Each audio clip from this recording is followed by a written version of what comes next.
Who? Who? We have a new girl. Who is a new girl? We have a new girl. Ah! Carrie Wood moves her arms trying to catch her balance, but topples into the water. May! Now, let's think back to the exposition we got earlier in the episode. This is the leader of the team that we'll be going up against. Carrie pushes May off her and wipes the water out of her eyes. You can't just push people into the water!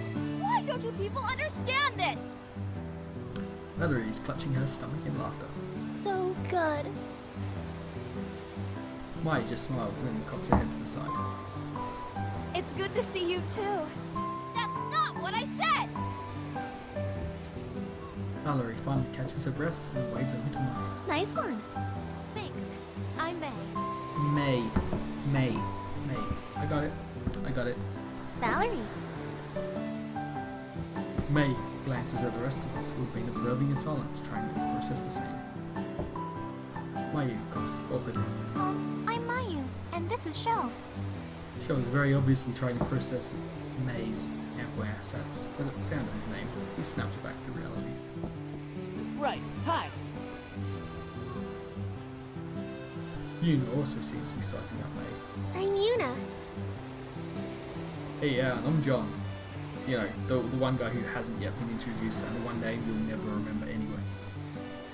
May graces us with a broad smile. It's nice to meet you all. Kaori, when did you make so many friends? And now, you're leaving. But I only just met everyone. Don't you have your own friends to hang out with? I am hanging out with my friend. That's not...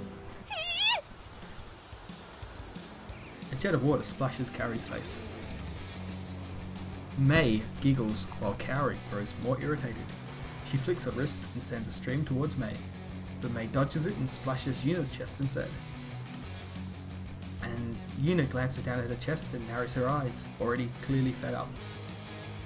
Using her whole arm, she sends a big wave back at Carrie, but the water misses and catches Valerie, who squeals happily. There's your CJ, guys. Maybe I'll use that for the thumbnail for the second part. I don't know. We'll get around to it. She sends a small splash back, which catches Mayu on the cheek. Mayu blinks. Valerie's brow wrinkles in worry, and she opens up her mouth to apologise, but instead dodges the splash that Mayu sends back. Before long, all the girls are squealing and bouncing about in the water, splashing each other.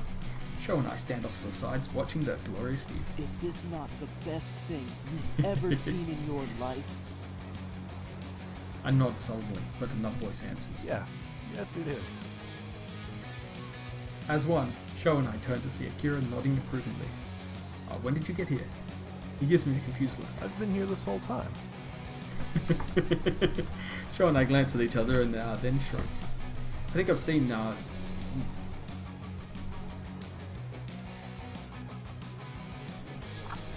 What do you mean I think I've seen her? No, you haven't seen her. Oh.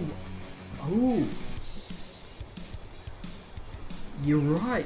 I think she showed up for like 20 seconds in one of the previous parts. And I completely forgot about her. She definitely showed up in episode 2. I don't remember which part, but I think I saw her for a split second in like the pilot's lounge or something. I think I've seen Mai before. She's part of Ono Gugeisha, right? Yeah.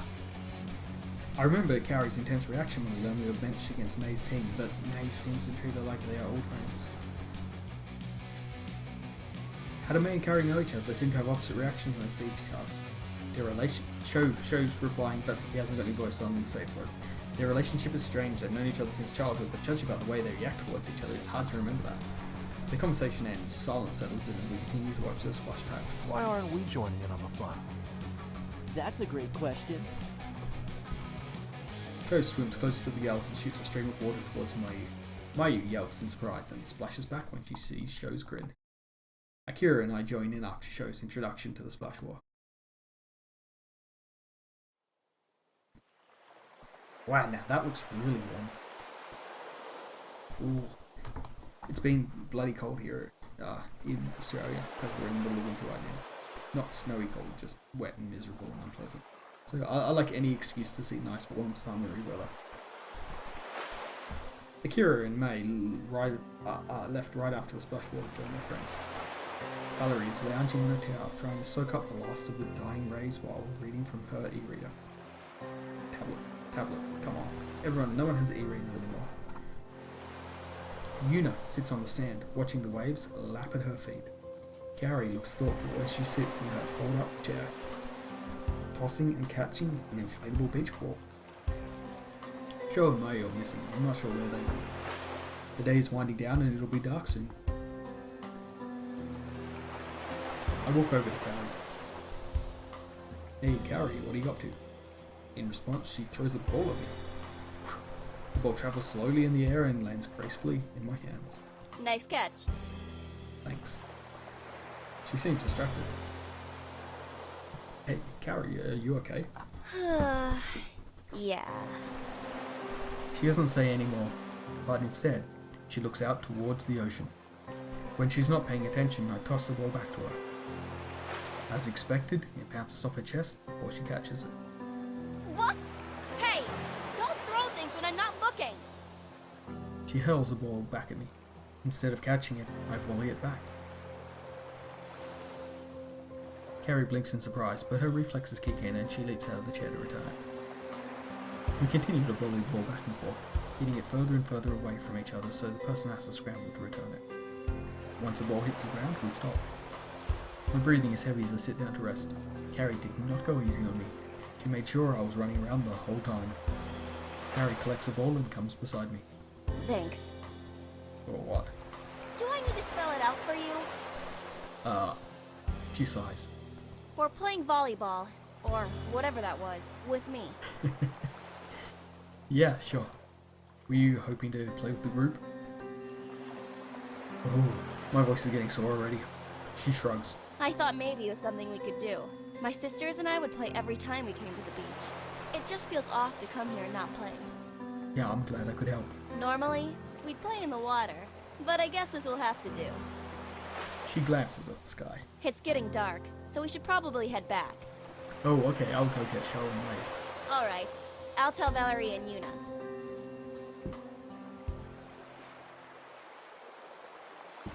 As I search the beach, I find Sho and Mayu sitting on a rock cliff, their feet dangling in the water. They will let them be. They're leaning into each other, watching the sunset. I don't want to disturb their moment, so I slip away before I notice.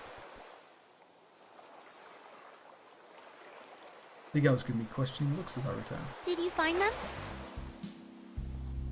Yeah, they were in the middle of something and wanted to interrupt them. Valerie smokes. I bet you just wanted to watch. I mean, you were gone for a while.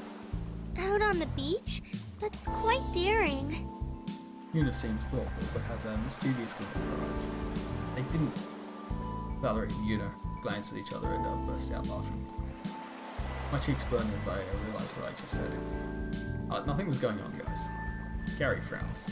So you did watch? There was nothing to watch. Hey guys, what's everyone laughing about? Sho and Mayu stand by the towels. We were just talking about how there was nothing going on. Oh, Valerie. It's not funny when she has to explain it. Anyway, we should be going, it's getting late. Sho and Mayu each look at each other before shrugging. They nod at us. We all pack up our belongings and head to the parking lot, where we say our goodbyes and hop in our respective vehicles. Since Nikki said she was leaving with her friends, I kick my bike into gear and I drive home.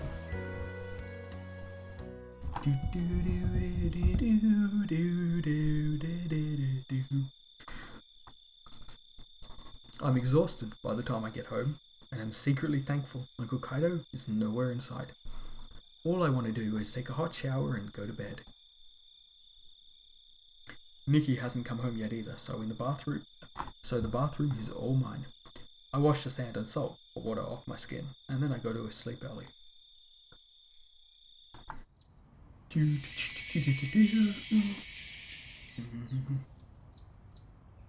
So, anyway, what day of the week are we on now? That was a beach episode, so that wasn't a school day. But I've got my alarm set for a Sunday. Is this a Sunday then? No, this is a Monday, okay. After a quick breakfast, I drive to school and head to class. Good morning, everyone. I have some good news.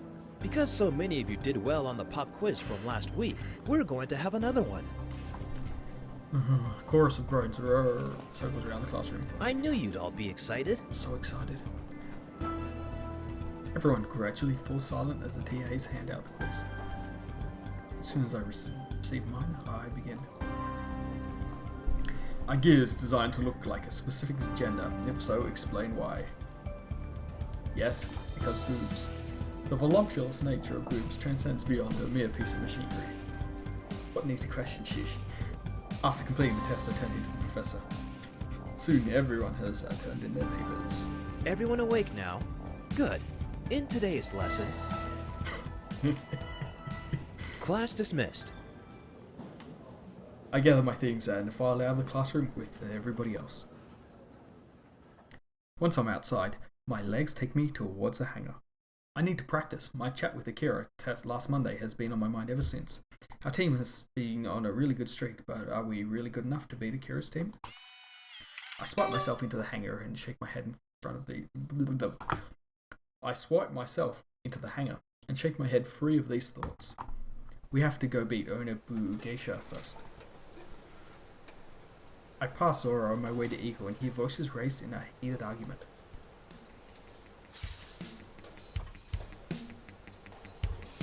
Kaori glares at May, who looks exasperated. I always have your best interest at heart. That's not true! When have I not? Have you already forgotten about what happened with Ryota? May looks taken aback. Really? You're bringing that up?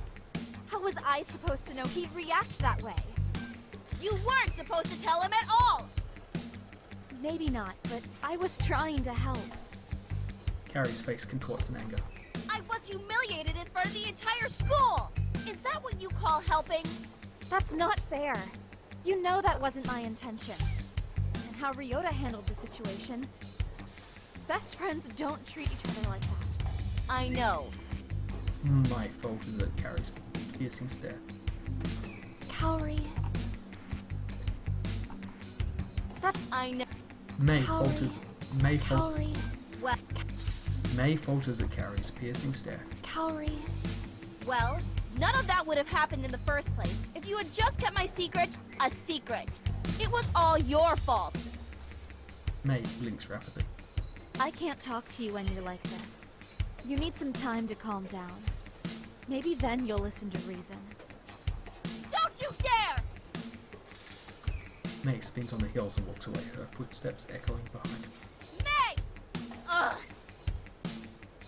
Kaori lets out a scream of frustration into her hands. As she turns around, as she notices me. How long have you been there? Not long at all. What did you hear? Kaori narrows her eyes. Just enough to watch May storm off. She continues to stare at me. And a little about some guy named Ryota. Ryota. But that's it. It's rude to eavesdrop. Yeah, I wasn't trying to. Obviously, this is a sensitive subject. As much as I'd like to know who Ryota is, what happened between them, and what part May has to play in all of this, Kaori looks upset enough as it is. Pushing her will make her close up to me even more. So, what were you doing here anyway before the argument?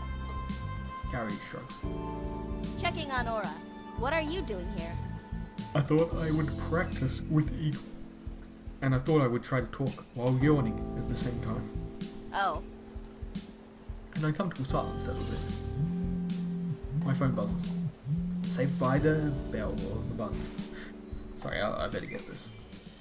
Kaori nods. She looks just as relieved as I am. I accept the call and walk further away from Kaori. Hello? Hey, Hey, Yuna. I hope I didn't catch you at a bad time. This is alright. Okay, so your account manager with Dashu reached out to me. He'll be close to campus later today and would like to meet with you. Oh yeah, definitely. I'm not sure what everyone's scheduled. Wait, he wants to meet with just you.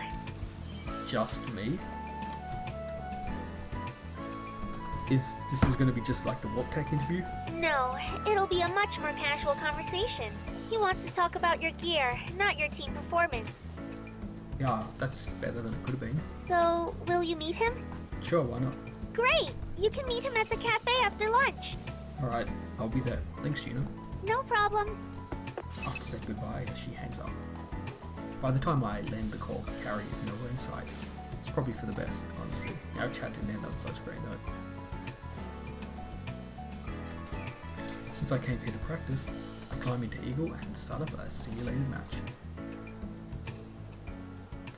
After I practice a few rounds, I shut down the simulators and climb out of Eagle. I can tell my reaction times are improving.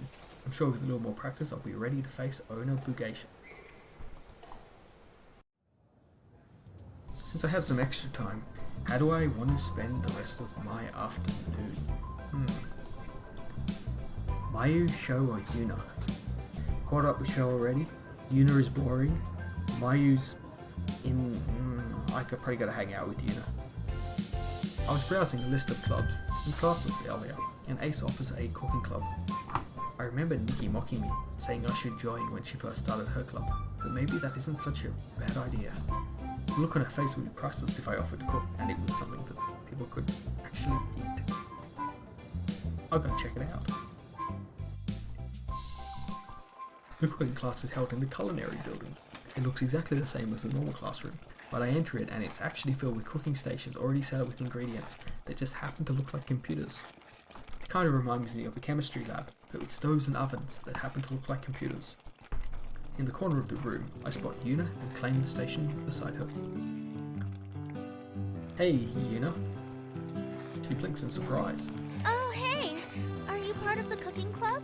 No, I'm just dropping in today. Me too! What brings you here? I'd like to make a meal for Nikki. That's really nice of you. I'm sure she'll appreciate it. Yeah, I hope so. She's a whiz in the kitchen and I certainly am not. What about you? Why are you here? Since I quit the SBA, I've got a lot of extra time, so I've been trying out some of the other clubs Ace offers. When did you quit the SBA? Right around when I got Dachu as your sponsor. Her voice holds the edge of finality. It's clear she doesn't want to talk about this any further. Anything catch your interest? A couple, but I'm still weighing my options. Besides, it's fun trying new things. The student instructor arrives and everyone breaks away from their conversations to stand at their stations. Welcome, everyone! He goes into a short message explaining why he and the rules... He goes into a short message explaining who he is and the rules and the structures of the club. Now that that's out of the way, today we will be learning how to make kasutera. If you haven't already done so, please put on your aprons. Kasutera. What's kasutera? That sounds yum. I slip off my blazer and tie the apron around my waist. First, we will preheat the oven to 160 degrees. Well, we're And starting don't to forget to preheat, line then your it can't pan be with very parchment paper.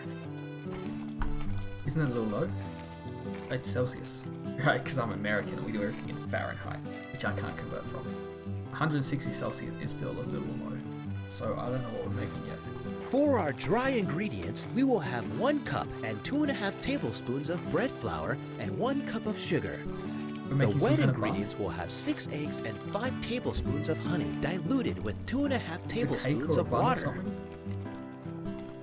At least there aren't many ingredients. As instructed, I measure out the ingredients.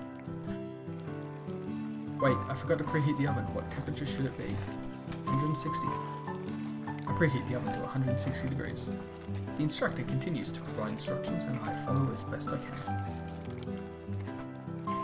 While whisking the eggs, my gaze wanders over to Yuna. She's carefully pouring flour into her measuring cup and leveling it off before dumping it in the bowl.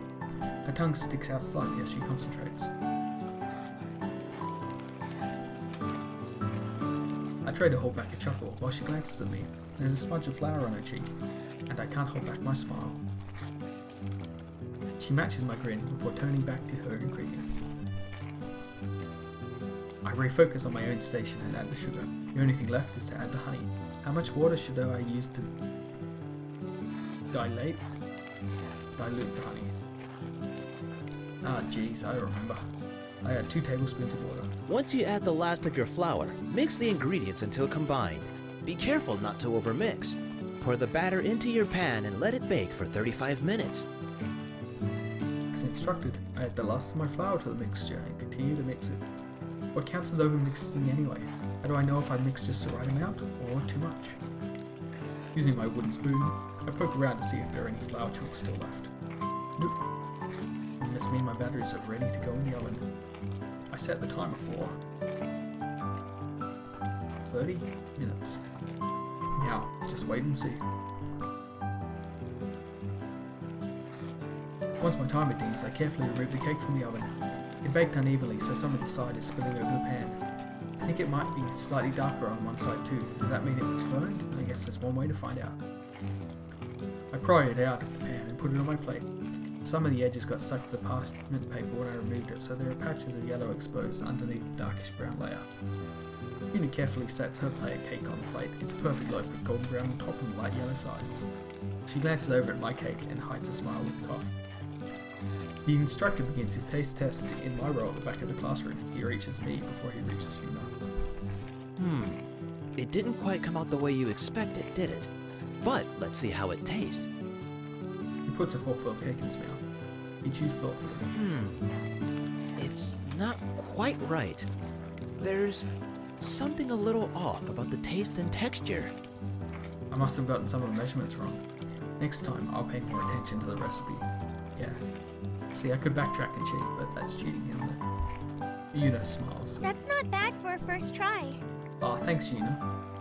The instructor stops at Una's station next. This is a beautiful cake. I can't wait to see how it tastes.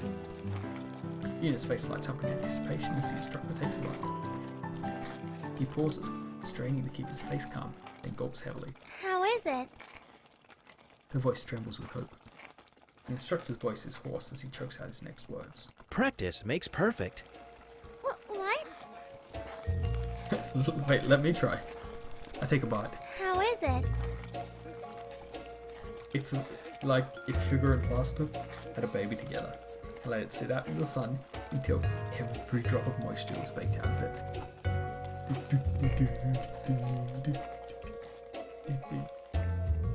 How do I put this nicely? What a tough question. Practice does make perfect. Yeah. Again? Can it really be so bad? Una grabs a fork and stuffs a piece in her mouth.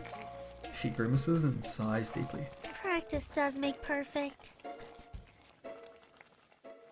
The instructor moves on to another station, while Una pouts at her rejected cake. Aside from the result of your baking, what do you think of this class? It was fun, but surprisingly challenging. She glances at the cake again and mutters under her breath. Where did I go wrong? You're going to stick to this as your new extracurricular activity? I don't know. I want to keep checking out other clubs. That makes sense. It looks like other students are trying each other's cakes. You want to try some? Oh, why not? Una and I will walk around the room and try some of the other cakes with varying results. Once we taste them all, we head out. I make my way towards a cafe to meet with our account manager from Daishu. It's Dashu or Daishu. I try to anticipate what kind of questions he'll ask about Igor and so I can have answers ready. Una said this wasn't an interview, but I still want to make a good impression.